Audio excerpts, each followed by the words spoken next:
Le Château Capion vous présente la dégustation du Chemin des Garennes rouge AOP Terrasse du Larzac, millésime 2018, commenté par Dominique Buffet, sommelier professionnel.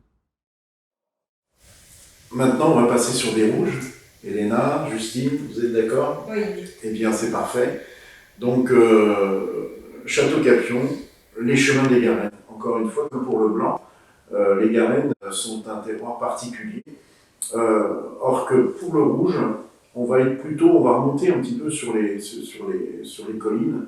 Et ces collines-là sont en fait des éboulis de calcaire.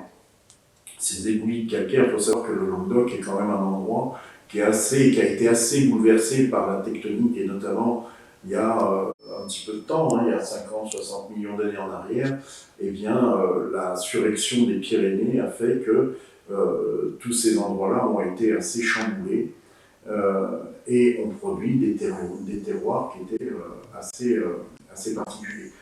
Le fait qu'il y ait du calcaire est aussi le traçage d'un ancien fond marin qui s'est petit à petit usé et qui a donné, bien sûr avec les grandes glaciations du Quaternaire, des fracturations particulières qui ont donné des terres particulières aussi, qu'on appelle cryoclastiques, et qui vont rétrocéder ou servir un petit peu de drainage, car l'ennemi du vin c'est l'eau, et le fait de priver le raisin d'un petit peu d'eau, ça va le concentrer, ça va le densifier, et c'est plutôt ce qui est recherché. Bien sûr, il faut conserver un petit peu d'eau à minima pour que la vigne puisse continuer son petit chemin. Voilà, je te sers, Elena. Oui, merci. Donc, chemin des Garennes rouges, terrasse du Larzac. C'est ça. Les terrasses du Larzac, en fait, c'est un terroir particulier. On l'a vu sur le chardonnay tout à l'heure.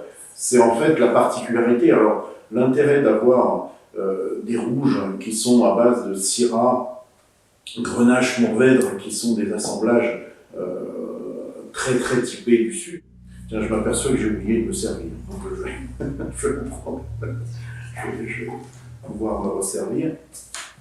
Donc, on va faire connaissance. Quand on fait connaissance avec ces vins-là, on commence par les regarder.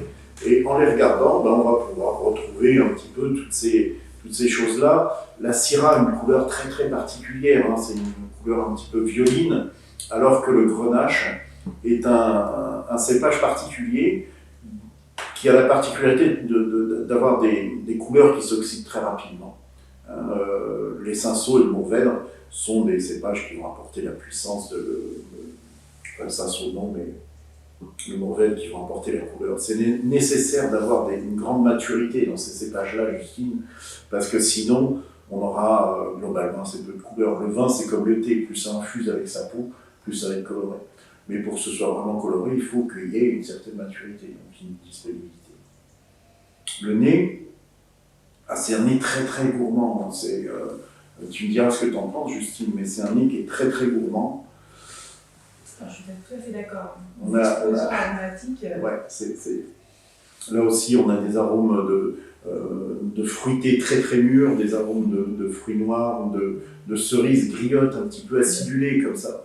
Et puis on va retrouver des épices, on va retrouver des choses comme ça. Et ces épices-là, en fait, c'est directement lié à des cépages qui ont reçu un petit peu de fraîcheur. On va aussi avoir ces notes camphrées qui vont s'exprimer. La bouche.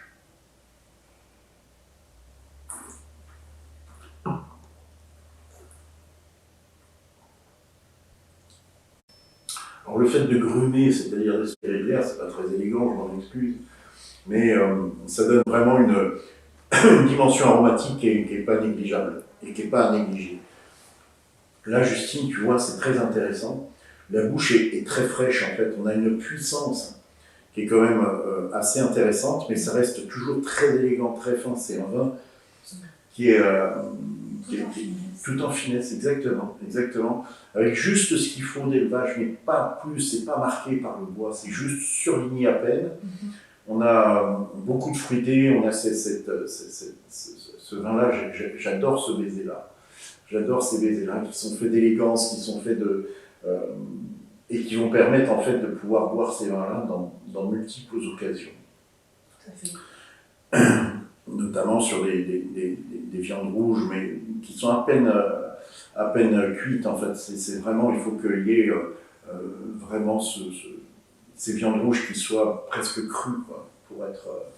enfin, je passe par une végétarienne en plus. Ok.